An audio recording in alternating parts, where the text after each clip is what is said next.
18 horas. Notícias de Manaus, Amazonas, Brasil e do mundo. Agora na Mix. Mix agora 6 horas em ponto. Boa noite pra você em 100,7. Boa noite pra você na sintonia certa. Você que está aí no melhor Mix do Brasil, hein? Estamos juntos começando mais uma edição do programa 18 horas. As principais notícias do dia a partir de agora, hein? Até às 7 da noite. Vamos juntos aqui nos estúdios. Eu, Carlos Júnior e Karime Leão. Ali na técnica, na operação, DJ e produtor Ari Guedes. Em estúdio também, em Rodrigo Soares, produtor, e Luciano Matheus também na produção. Lá no aplicativo Humano, transmitindo ao vivo em cores para todo o Brasil, o Wellington Trovão. E um salve aí também para a equipe, né, que está em home office. Estão trabalhando em home office, jornalistas e produtores. Vamos juntos até às 7, hein? Karime Leão começando mais uma edição. Estamos juntos novamente, hein, Karime? Hoje, terça-feira, dia 30 de março, e é 2021 ano, né, Karime? Inclusive já quase terminando, né, o março. O ano? Aí, né? Ah, tá, março, claro, dia 30 de março, é isso aí, o ano já.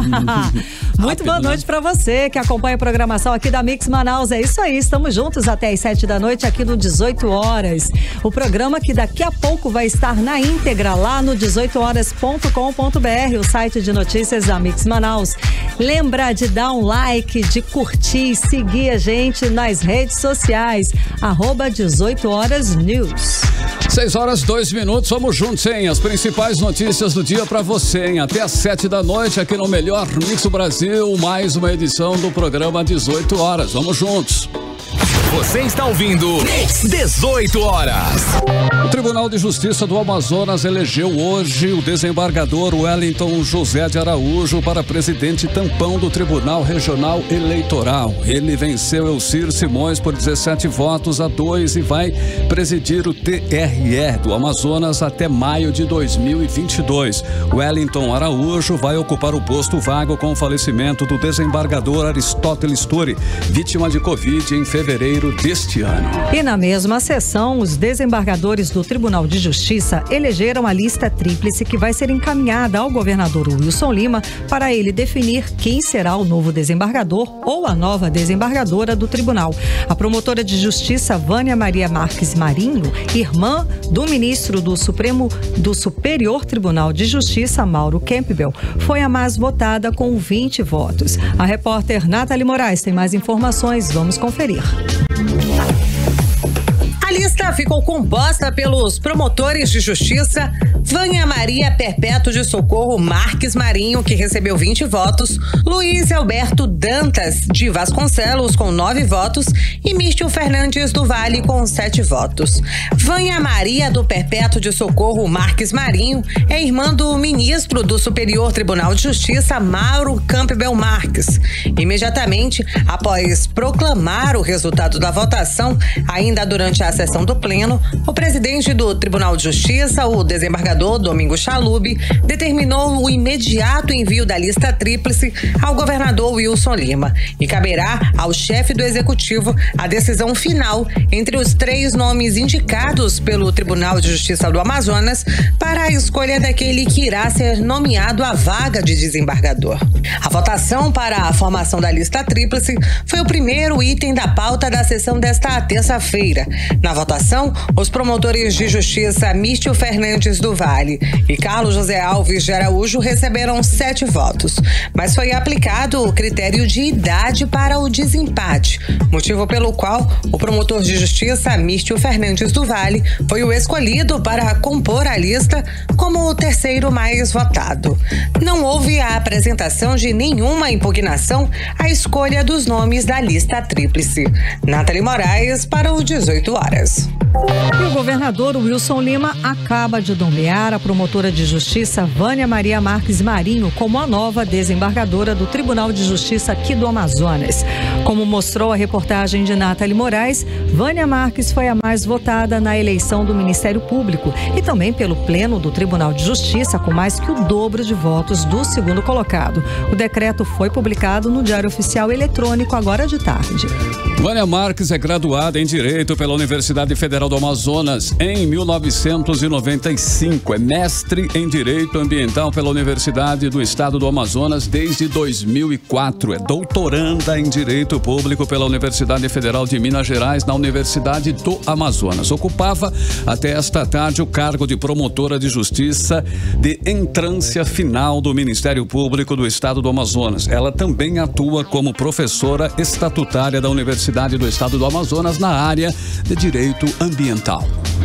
Você está ouvindo 18 horas. Olhem os horrores vividos no Amazonas durante a primeira e a segunda onda da Covid-19, com sepultamentos coletivos e mortes por asfixia, não conseguiram, infelizmente, aí sensibilizar algumas pessoas. Nem mesmo agora, com a ameaça de uma terceira onda, que pode ser inclusive pior da Covid no estado, o pensamento de quem parece que vive em um mundo paralelo, no mundo da lua, talvez, sem pandemia, sem mortes e sem coronavírus, mudou, hein? Carlão, os números são assustadores, viu? Prestem muita atenção. Somente neste fim de semana, mais de 800 denúncias de aglomeração foram feitas à polícia. Enquanto isso, o pesquisador Gésen Orellana alerta que o Amazonas está prestes a entrar no recrudescimento da segunda onda, ou seja, no momento em que a doença reaparece com sintomas mais fortes e preocupantes, como explica a repórter Odineia Araújo.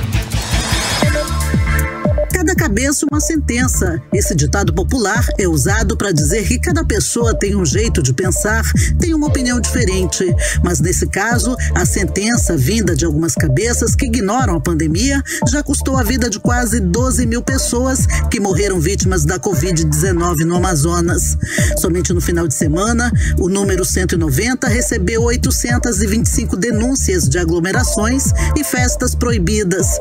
Uma dessas festas clandestinas, inclusive, ocorreu em um condomínio de luxo na Avenida Efigênio Salles, na madrugada de domingo. A realização de festas, shows ou qualquer outro evento que promova algum tipo de aglomeração está proibida no Amazonas por decreto governamental desde janeiro desse ano.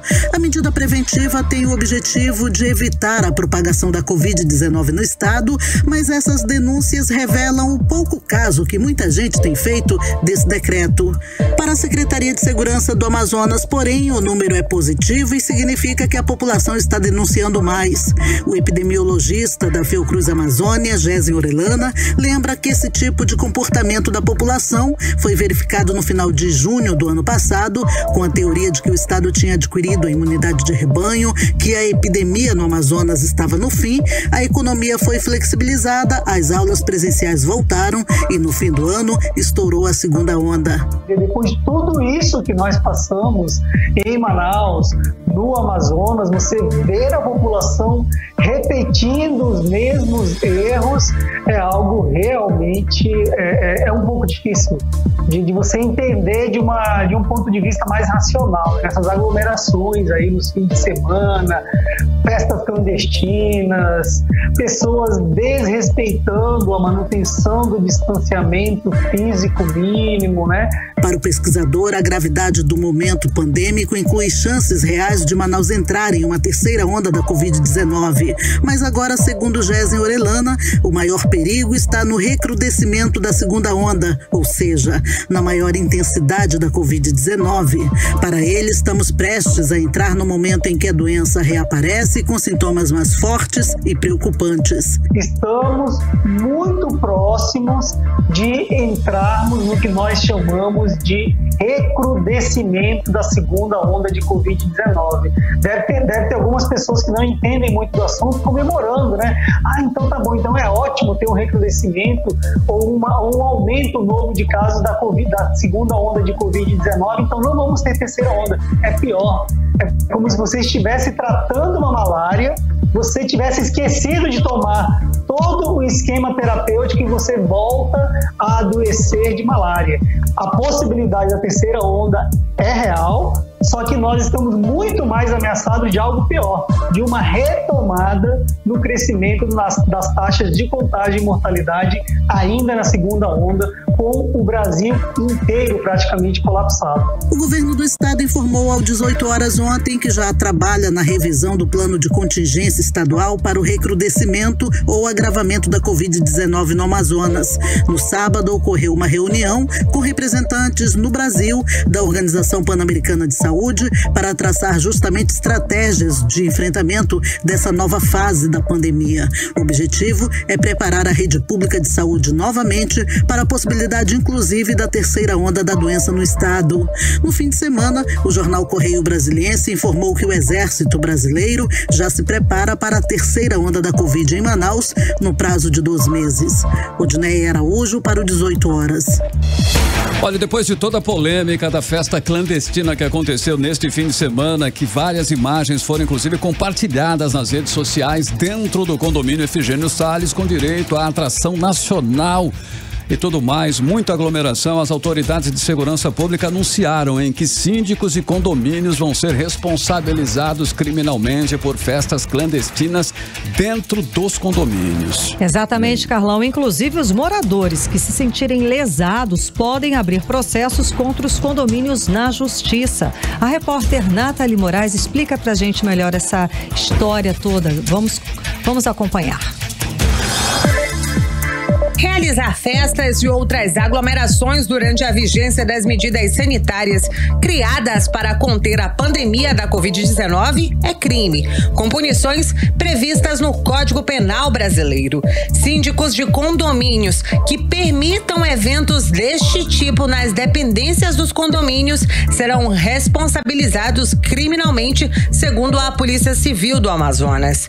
Moradores que se sentirem lesados por esses eventos podem sim abrir processos na justiça contra os condomínios e também contra os síndicos pelo desrespeito às medidas sanitárias que visam a contenção do novo coronavírus. Um exemplo disso é a festa clandestina que movimentou a internet neste fim de semana, que aconteceu em um condomínio de luxo na Avenida Efigênio Salles. A delegada-geral da Polícia Civil, Emília Ferraz, determinou a abertura de um procedimento investigativo para apurar a realização deste evento. Esse caso ficou a cargo do 16º Distrito Integrado de Polícia, que investiga os ilícitos ali daquela área. E, na verdade, é uma advertência que vai haver procedimento criminal sobre essas pessoas, mas basicamente um apelo para que vocês permaneçam em casa, porque a onda do Covid ainda está aí, nós estamos em meio a uma pandemia, então é necessário uma conscientização da população de permanecer em casa, evitar aglomerações, porque isso você faz por você que está em casa. Vale lembrar que mesmo sem o flagrante policial, é possível abrir procedimentos investigativos sobre as infrações sanitárias com base em provas, como os vídeos publicados na internet. Isso vale também para as pessoas reconhecidas através das imagens. É com base também neste tipo de material que a Polícia Civil deve abrir um procedimento contra o condomínio e o síndico que permitiram a realização do evento.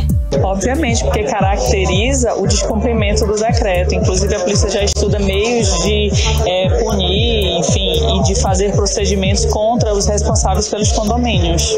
Além dos organizadores de eventos, os síndicos do condomínio onde as festas foram identificadas serão enquadrados nos artigos 267 e 268 do Código Penal brasileiro, considerando a responsabilidade e o dever de agir dos administradores. A permissão para que faça esse tipo de festa se caracteriza uma infração à lei das medidas sanitárias determinadas pelo governo do Amazonas, que coloca em risco a saúde pública de toda a cidade. A pena é de detenção e varia de 1 mês a 1 ano e multa. A pena é aumentada de 1/3 se o agente é um funcionário da saúde pública ou exerce profissão de médico, farmacêutico, dentista ou enfermeiro. Nathalie Moraes para o 18 horas. Você está ouvindo 18 horas. E não foi hoje, hein, que o Amazonas reconquistou a liderança nacional de vacinação contra a Covid-19. Desde o final de semana, o Amazonas Amazonas foi ultrapassado pelo estado de Mato Grosso do Sul, que agora lidera o ranking nacional com 10,08% da população vacinada com a primeira dose. O Amazonas vem em segundo lugar com 9,89% da população vacinada, seguido aí direto por São Paulo com 9,47%. Carlão, o ritmo de vacinação aqui no Amazonas caiu consideravelmente nos últimos 10 dias. Nós que já chegamos a vacinar mais de 15 mil pessoas num único dia, nos últimos dias caiu aí para uma média inferior a 2 mil vacinados. Se continuar nesse ritmo, já São Paulo e Bahia ultrapassam o Amazonas no ranking nacional de vacinação.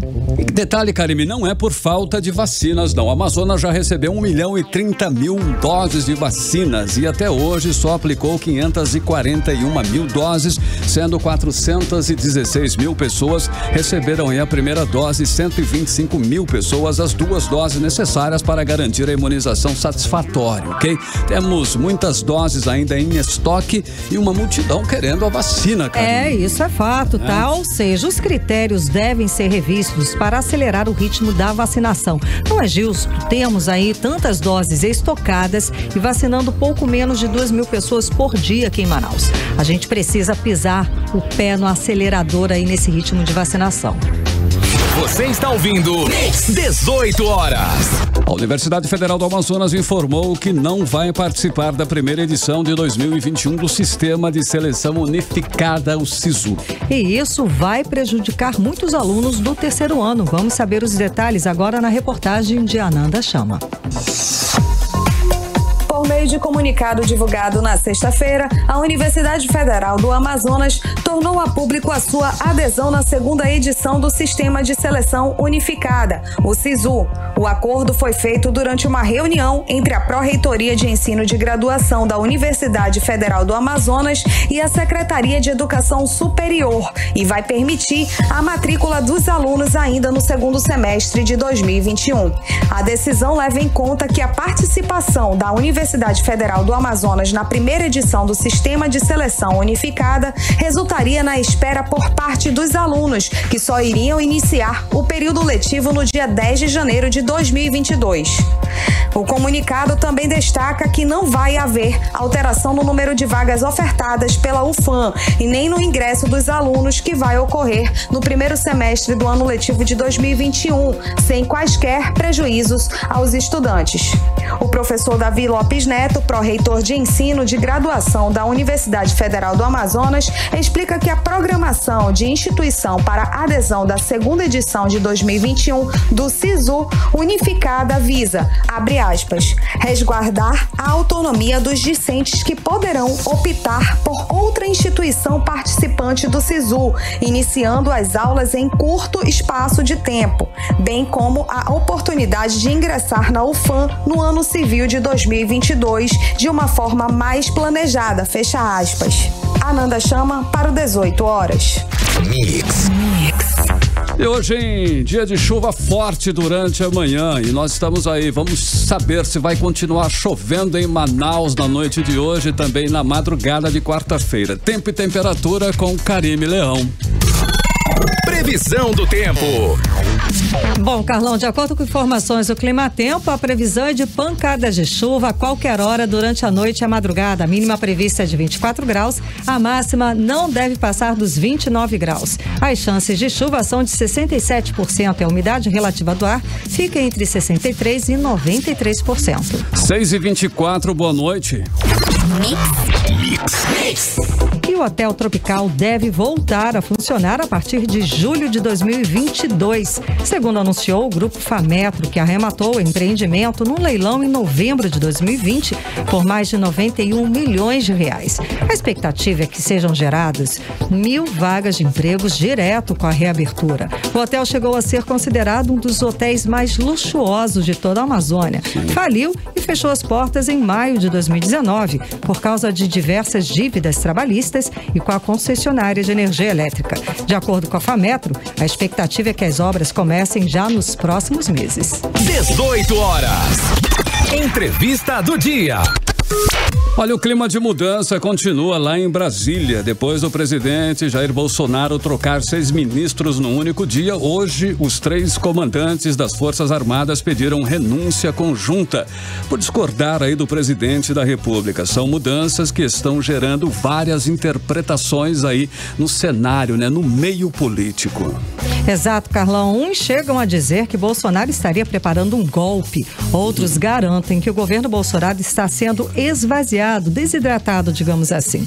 Há também os que dizem que Bolsonaro fechou com o Centrão para garantir a governabilidade.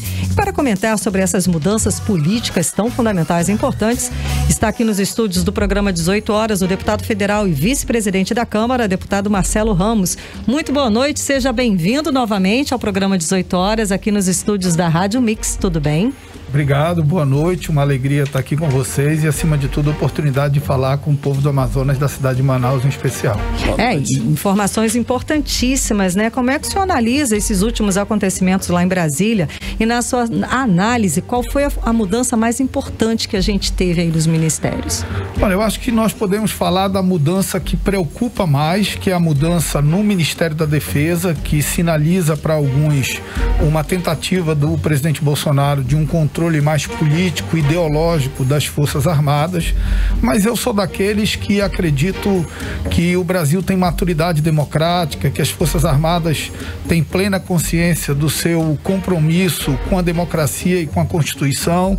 É óbvio que os outros poderes precisam ficar vigilantes, mas eu prefiro não cair nessas teorias da conspiração. Sim. E ser vigilante, mas ser responsável de não criar um alarmismo em torno disso.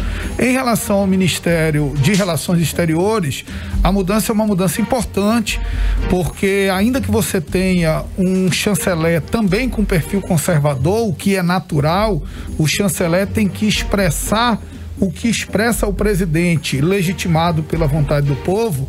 O Brasil tende agora a sair dessa atitude muito ideologizada da política internacional, resgatar o que é da essência da nossa diplomacia, que é o respeito à autodeterminação dos povos, que é a neutralidade em relação a conflitos internos e conflito entre os países. Essa é a tradição da nossa diplomacia, e retomar o bom diálogo com parceiros comerciais importantes, como a China, como os Estados Unidos, por exemplo. A China, estrategicamente importante, porque dela nós dependemos para os insumos das vacinas. E a mudança na Secretaria de Governo, que entrou agora minha amiga, minha companheira de partido, uma pessoa por quem eu tenho muito carinho e apreço, deputada Flávia Arruda, que vai precisar que o presidente da República dê a ela autoridade transversal, que eu chamo, que é a autoridade sobre os outros ministérios, que é o papel da Secretaria do Governo, e condições para que ela cumpra os compromissos firmados com o parlamento, com o conjunto de deputados e deputadas. Se o presidente der a ela essa autoridade, eu não tenho dúvida de que melhora muito a relação entre os poderes, e isso é bom para o país. Ok, deputado, o senhor vive em Brasília, né? Convive ali diariamente, então sabe muito bem o que está acontecendo por lá, o clima, né? Na capital federal. Há realmente essa possibilidade aí de um golpe militar, como muitos estão alardeando por aí, ou seria apenas uma politização aí das Forças Armadas? Olha lá, eu acho que o mundo não tem espaço para saídas fora da democracia. As pessoas querem comparar o Brasil de hoje com o Brasil de 1964. Em 1964, praticamente toda a grande imprensa apoiava o golpe militar, porque você tinha o fantasma do comunismo, né? O Brasil dividido numa guerra fria, o mundo dividido numa guerra fria. Você tinha países que legitimavam governos autoritários. O próprio Estados Unidos, hoje fica claro que trabalhou para o processo do golpe de 1964. O mundo de hoje é outro mundo, o Brasil é outro Brasil, as instituições estão muito mais consolidadas, os poderes reafirmam sua independência toda vez que são testados, o poder judiciário, o poder legislativo, e no mundo não há espaço para saídas fora da democracia. Eu não tenho dúvida de que qualquer movimento fora da democracia teria como efeito imediato, por exemplo, embargos comerciais da União Europeia e dos Estados Unidos. Para um país que depende essencialmente na sua balança comercial da venda de commodities, da venda de grãos, de carne e tudo mais, isso seria um desastre econômico. Então não vejo ambiente no mundo e ambiente interno no país para uma saída fora da democracia. Ainda que setores de apoio ao presidente sejam simpáticos a isso, eu não vejo como isso prosperar no nosso país. Nossa democracia é uma democracia madura, o povo confia na democracia e eu não tenho dúvida que o próprio povo se levantaria em defesa das instituições. Okay. Certo. Há informações, deputado, de que a Câmara se mobiliza para votar projeto de lei que autoriza ao presidente decretar estado de mobilização nacional em razão da pandemia, sem que exista estado de guerra. O texto permitiria aí a requisição de bens e serviços no meio público e privado e a convocação de militares e civis. Isso procede, deputado? Houve uma tentativa na reunião de líderes de hoje do deputado Vitor Hugo de pautar para a sessão de hoje a votação da urgência desse projeto de lei, mas não houve apoio da maioria dos líderes. Esse projeto não entrou na pauta. Para mim, é claramente uma tentativa do governo federal, que deveria cumprir um papel de coordenação, mas de tentar superar esse papel de coordenação e criar um mecanismo legislativo, legal, que o autorize a intervir nas políticas definidas por governadores e prefeitos. O Supremo Tribunal Federal, quando decidiu sobre isso, ele não impediu o poder, a União, de fazer a coordenação nacional do combate à pandemia. Ele impediu a União de interferir em decisões locais. Quem tem os elementos para decidir se um estado tem que fechar determinada atividade econômica ou não, não é a União, é o próprio estado e muitas vezes o município, a prefeitura. Então, se cada um cuidar da sua responsabilidade e a União cumprir o papel de um grande pacto de união nacional pela vacina, nós vamos conseguir superar esse momento difícil. O momento não é para que o governo federal que conflito com os outros entes federativos, mas para que ele cumpra o seu papel de líder nacional e una o país pela vacinação e pelo combate à pandemia. Deputado, nós até já falamos um pouco sobre isso na questão lá de golpe militar. O senhor entende que as Forças Armadas, elas se alinham com a Constituição, como afirmou hoje o general Santos Cruz, que é ex-ministro da Secretaria de Governo, durante entrevista à CNN, ele falou isso hoje. O senhor acredita que a democracia está em risco? Já está só para confirmar, só para a gente ressaltar essa questão do alinhamento, né, dos militares com a Constituição e com a situação democrática do país. A gente não viu nenhum militar da ativa legitimar as falas do presidente ou desse setor mais radicalizado dele, quando essas falas extrapolam os limites da democracia estabelecidos pela Constituição. Então, eu acredito muito que os militares hoje têm plena consciência do seu papel de guardiões da Constituição, de guardiões da democracia, não tentando tomar o poder, mas garantindo que as instituições funcionem com independência e executando os mecanismos de freios e contrapesos que existem entre legislativo, executivo e judiciário. Eu confio muito na democracia brasileira. Certo, deputado. O ministro da Defesa, né, que é sensível, né, essa mudança, Fernando Azevedo Silva, ele exonerado ontem, ele disse que havia uma pressão para o maior envolvimento político das Forças Armadas, o que ele não permitiu, daí ele terminou sendo afastado do cargo. Como é que o senhor analisa essa situação? É, de novo, essa pressão do governo federal em atuar de uma forma mais incisiva no Ministério da Defesa? Ainda que as falas do presidente, vez por outra, sinalizem nesse sentido e que a declaração do ex-ministro da Defesa seja expressão de uma suposta tentativa do presidente de enquadrar as Forças Armadas, as reações dos militares da ativa sempre foram de rechaçar isso, sempre foram de reafirmar a necessidade de união nacional para o combate à pandemia. A minha preocupação, eu dizia isso hoje numa entrevista que dei para uma rede nacional, eu dizia que a minha preocupação é que parece que não morreu ninguém ontem de Covid, porque essa mudança no Ministério tomou a pauta, esse risco de golpe tomou a pauta, e o que é verdadeiramente importante do país ficou fora do noticiário. O que é importante para o país não é agora a troca de ministro.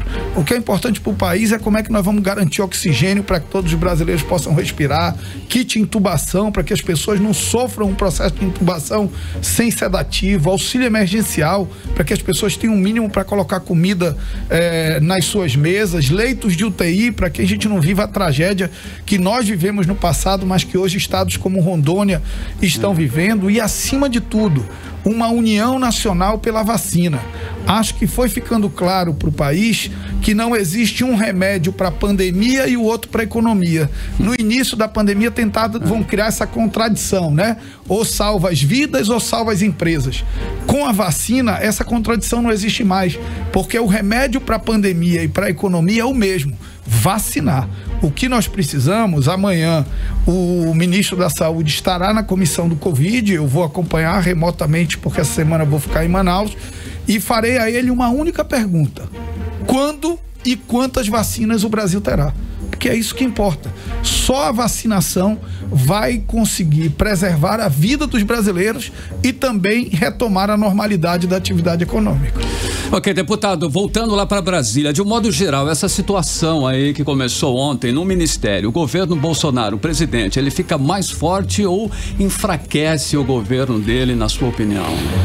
Olha, eu sou daqueles que acho, de uma forma fraterna e sem procurar culpados, que eu acho que não é hora de procurar culpados, é hora de ajudar o Brasil a respirar, de união nacional por isso, mas eu sou daqueles que acho que o governo errou na condução da pandemia. E há um erro essencial na origem, que foi negar a gravidade da pandemia. Negar a gravidade de um problema é um ótimo caminho para você errar na solução dele ou no enfrentamento dele. Então, como o presidente relativizou e negou a gravidade da pandemia no início dela, nós ficamos atrasados em tudo. Ficamos no fim da fila da vacina, não nos preparamos para uma crise de oxigênio, não nos preparamos para uma crise de falta de leito de UTI. Então, acho que mais importante do que avaliar se o presidente está mais fraco ou mais forte é chamar o presidente ao dever dele de ser um líder nacional para enfrentar a pandemia. Nós não estamos falando de um país em normalidade. Nós estamos falando de um país que já enterrou mais de 300 mil dos seus filhos e filhas. Nós estamos falando de um país que tem mais de 3 mil famílias enlutadas por dia. Nós estamos falando de um país que já fechou mais de 700 mil micro e pequenas empresas por conta da pandemia. E nós estamos falando de um país de 14 milhões de desempregados. Portanto, discutir responsabilidade ou discutir disputas políticas nesse momento é não levar em consideração o país que está do lado de fora do Palácio do Planalto, da Câmara dos Deputados e do STF. Esse país que está do lado de fora, ele está precisando de vacina, auxílio emergencial, oxigênio, leito de UTI, e é em torno disso que nós devemos nos unir. Deputado, e hoje o Brasil bateu mais um recorde terrível no número de mortes. Segundo o levantamento do Conselho Nacional de Secretários de Saúde, foram 3.780 mortes em 24 horas. Deputado, o que o senhor, no seu trabalho, o senhor pode apontar para a gente que está, para os amazonenses que estão ouvindo o senhor, para as pessoas, que trabalho no sentido de melhorar essa situação que o senhor está apontando, que é o mais grave que nós estamos enfrentando? Qual o seu trabalho direcionado à solução dessa situação? No ano passado, eu fui o deputado federal que mais destinou recursos em emendas impositivas e emendas extras para o estado do Amazonas, em especial para o interior.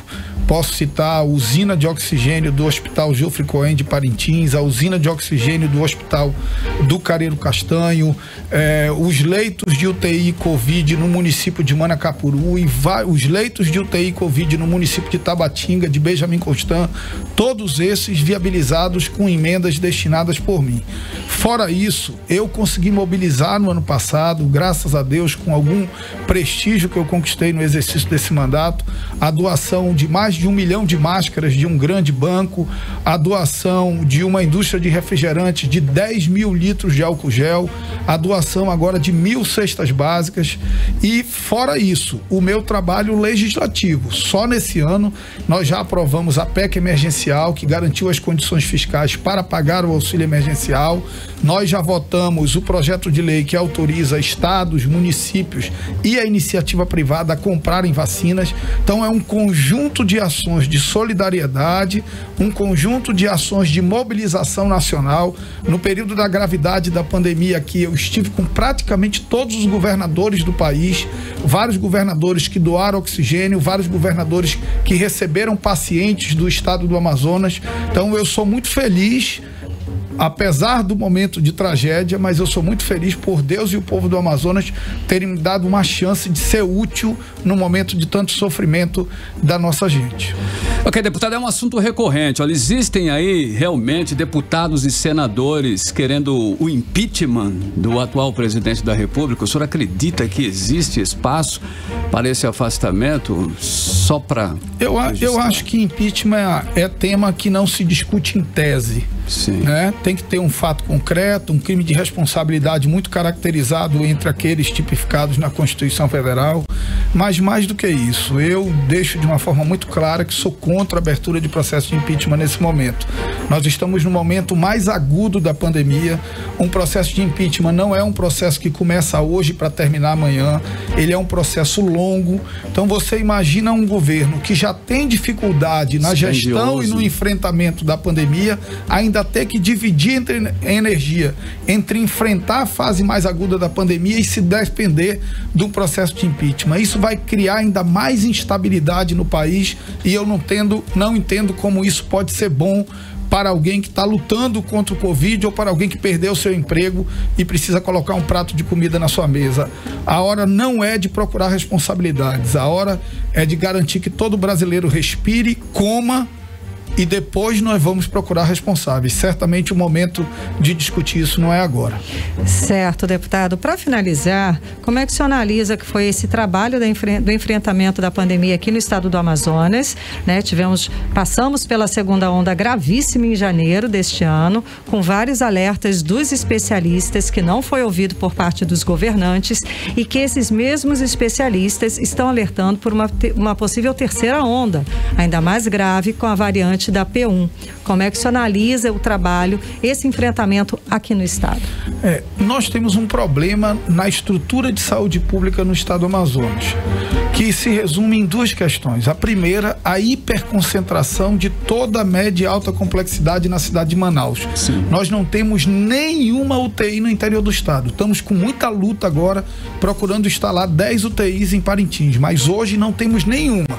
Todo mundo que precisa de uma UTI tem que vir para Manaus. Além do mais, nós temos um problema na rede de atenção básica da cidade de Manaus. A cobertura de atenção básica na cidade de Manaus é muito baixa. Só 44% da cidade é coberta por atenção básica. O que significa que muitos pacientes crônicos agudizam. É o hipertenso que não tem o remédio dele de uso contínuo, infarta e vai para um leito de média e alta complexidade. É o diabético que não tem o medicamento de uso contínuo na atenção básica e vira um renal crônico, vai para diálise. Então, o nosso sistema já é naturalmente estressado. Nós tivemos uma primeira onda e vários alertas foram feitos em relação à segunda onda e nós demoramos a responder a ela e por isso tivemos uma situação de muita gravidade. Ninguém está preparado para um estado que sai de 15 mil metros cúbicos de oxigênio num dia para 90 mil metros cúbicos de oxigênio no outro, que só produz 24, e que o avião que mais transporta oxigênio só consegue transportar 5 mil metros cúbicos. A gente tinha um déficit enorme diário de oxigênio, era muito difícil enfrentar isso. Mas não dá para negar que nós tivemos problemas sérios de gestão no início da pandemia. Acho que depois até arrumamos alguma coisa e não dá para negar também que há um risco de alerta de uma terceira onda. O Estado precisa se adiantar para tomar as precauções necessárias, tanto no que diz respeito a isolamento social, como no que diz respeito à preparação das unidades de saúde para enfrentar uma possível terceira onda. Se ela não vier, ótimo. Agora, repito, a única garantia de que nós não teremos uma terceira onda é um grande esforço nacional de vacinação. A vacinação é o fundamental. Se eu pudesse resumir qual deve ser o nosso esforço daqui por diante, eu diria que o esforço deve ser resumido numa frase: vacina no braço e comida no prato, porque a vacina é o remédio para a pandemia e para a economia. Vacinação e auxílio emergencial, né? Exatamente. Muitíssimo obrigada, deputado, pela sua presença aqui, conversando com a gente nos estúdios da Rádio Mix, aqui no programa 18 horas e de folga, né? Muito obrigada. Muito obrigado, sempre uma alegria estar aqui com vocês e parabéns pelo belo trabalho de informação ao povo da cidade de Manaus que vocês fazem aqui. Sempre uma alegria estar aqui. Obrigado. Muito obrigado, uma ótima noite e saúde. Obrigado para todos nós. Conversamos com o deputado federal e vice-presidente da Câmara, deputado Marcelo Ramos. Mix. Agora nós vamos saber aí a previsão do tempo para amanhã, hein? Amanhã é quarta-feira. Teremos uma quarta-feira chuvosa ou uma quarta-feira ensolarada? Previsão do tempo. Tempo e temperatura com Karime Leão. Previsão do tempo. E a previsão é de sol com muitas nuvens durante o dia, período de nublado com chuva a qualquer hora, segundo informações do Climatempo. A mínima prevista é de 23 graus, a máxima não deve passar dos 28 graus. As chances de chuva são de 90%. E a umidade relativa do ar fica entre 62%, podendo chegar a 93%. 6h49, boa noite. Mix. Uma dica agora, hein, para quem quer se especializar. Acontece nesta quarta-feira e quinta-feira, dia 31 de março e 1º de abril, o primeiro simpósio de medicina integrada com o tema de medicina esportiva. Entre os palestrantes está o Márcio Tanuri, chefe do departamento médico do Flamengo e médico do UFC.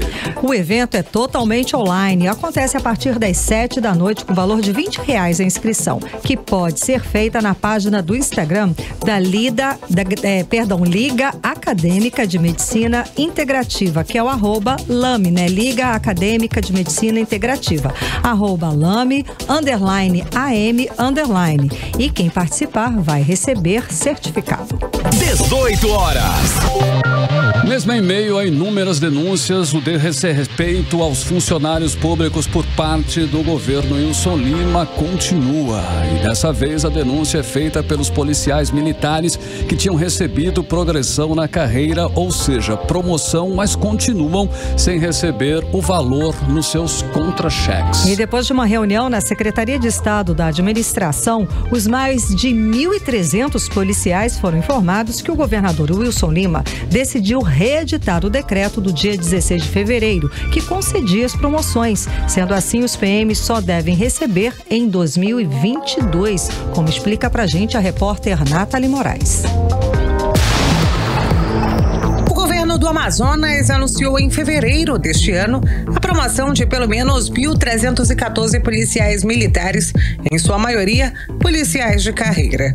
O ato chegou a ser publicado no Diário Oficial, porém, agora o governador Wilson Lima voltou atrás.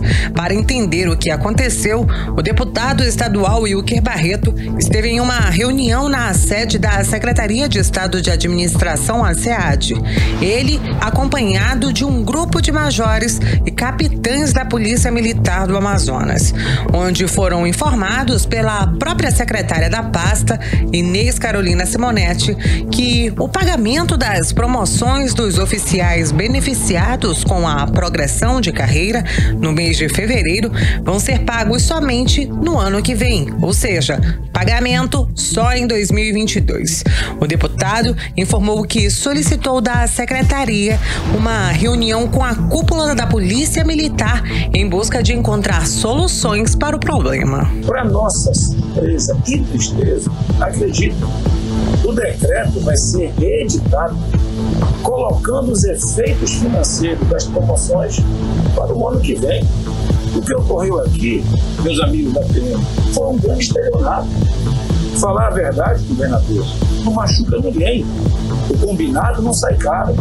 Ao anunciar para a troca, deveria ter jogado limpo. Olha, eu só posso dar para o ano que vem. Tenho certeza que todos concordariam. Mas da forma que está sendo feito, se eles não viessem aqui bater na porta, não iriam ficar sabendo. Ora, é com tristeza, nós marcamos uma segunda rodada de reuniões para quarta-feira. O mínimo que se pode fazer é para que esses homens aqui que dedicaram toda uma vida para a PM possam ser reintegrados, porque todos aqui perderam dinheiro, estavam na ativa, acreditaram no decreto do governador e hoje são capitães, são major de fato, mas não são de direito, já perderam seus vencimentos. Então, isso não é justo e nós iremos cobrar as providências. Segundo os PMs, a promoção ficou só no papel, já que não viram a promoção cair na folha do contra-cheque no fim do mês. Nós entramos em contato com a SEAD, mas fomos informados que a SEAD é somente o órgão executor, não podendo detalhar sobre a reedição do decreto publicado pelo governador Wilson Lima. Nathalie Moraes para o 18 horas. Você está ouvindo 18 horas.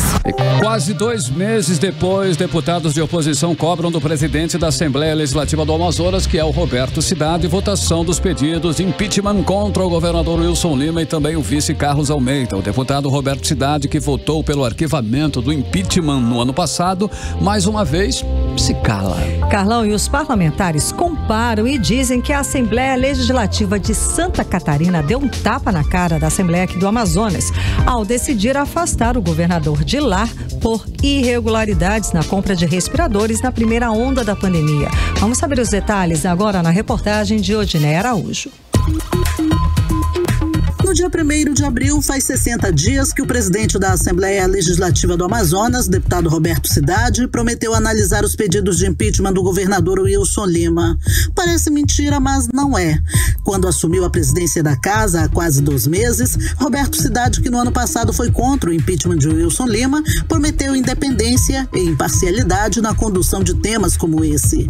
Vejo que tem vários pedidos de impeachment, uns que já foram recebidos, outros que já estão na Procuradoria. Nós iremos analisar e em breve estaremos dando a resposta de que formas nós iremos agir com todos esses pedidos de impeachment que estão aqui na Assembleia. Eu, como presidente desse poder, quero dizer que o Poder Legislativo vai atuar de forma independente e sempre estando ao lado do povo do nosso Amazonas. Mas até agora nenhum dos 5 pedidos de impeachment protocolados na Assembleia Legislativa saíram da Procuradoria Jurídica da Casa. E cobranças não faltaram. O deputado estadual Dermilson Chagas é um dos que cobra a votação da matéria. Eu tenho cobrado constantemente da tribuna da Assembleia um posicionamento sobre os pedidos de impeachment contra o governador Wilson Lima. O presidente sempre tem falado que está na Procuradoria em análise. No meu entendimento, já deu tempo, já está passando do prazo. Esse pedido era para ter sido já analisado por vários procuradores que essa casa tem e dar uma definição se vai fazer admissibilidade ou não. Outro que não esqueceu da promessa do presidente Roberto Cidade é o deputado estadual Wilker Barreto.